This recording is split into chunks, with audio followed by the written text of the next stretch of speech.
2020 मध्ये माननीय सर्वोच्च न्यायालयाने एक ऐतिहासिक निर्णय दिला आहे, जो सर्वांच्या कामाचा आहे. सर्वांना हा निर्णय माहिती असला पाहिजे. विषय असा होता की रजनीश वर्सेस नेहा हे एक प्रकरण होतं.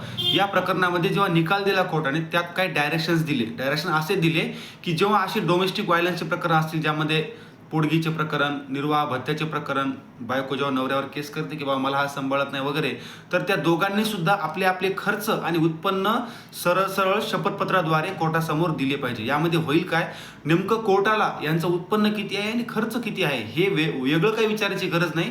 त्या शपथपत्रामध्ये सगळी माहिती दोघांना देणं अनिवार्य केलं आहे. जेव्हा केस दाखल होते किंवा जेव्हा कोर्ट डायरेक्शन देते, डिस्ट्रिक्ट कोर्ट असो का साधं कोणतेही तालुका न्यायालय कोर्ट असो, त्याने डायरेक्शन दिले की बाबा तुम्ही दोघांनी सुद्धा तुमचे शपथपत्र दाखल करा, ज्यामध्ये सर्व काही तुमचे खर्च आणि उत्पन्न, प्रॉपर्टी, कुठं कुठं काय काय तुमच्याकडे चल अचल संपत्ती आहे, सगळा खुलासा त्या शपथपत्रामध्ये दोघांनाही करावा लागेल. यामुळे फायदा काय होणार की बायकोला नवऱ्याची कुठली प्रॉपर्टी कुठे आहे शोधायची काही गरज नाही, किंवा नवऱ्याला पण बायकोनं कुठं काही सोनं घेऊन ठेवलंय, घर घेऊन ठेवलंय, उत्पन्न काय, नोकरी कुठं काय करते, ही वेगळं काही सांगायची शोधायची गरज नाही. दोघांनी शपथपत्रात सगळ्या गोष्टी मेन्शन करायच्या.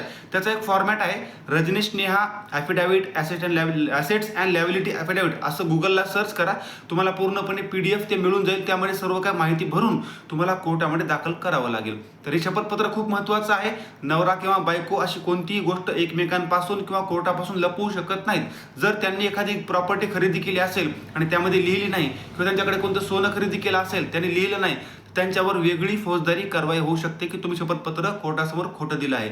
त्यामुळे हा खूप महत्त्वाचा निर्णय आहे. हा निर्णय आपल्या स्टेटसला ठेवा, स्टोरीला ठेवा, आपल्या जवळ सर्वांना मित्रांना शेअर करा आणि तुमच्याकडे पण सेव्ह करून ठेवा, जेणेकरून सर्वांना याची माहिती मिळेल. आणि अधिक माहिती करता मला फॉलो करा, लाईक करा आणि कमेंटमध्ये काय प्रश्न विचारू शकता. धन्यवाद.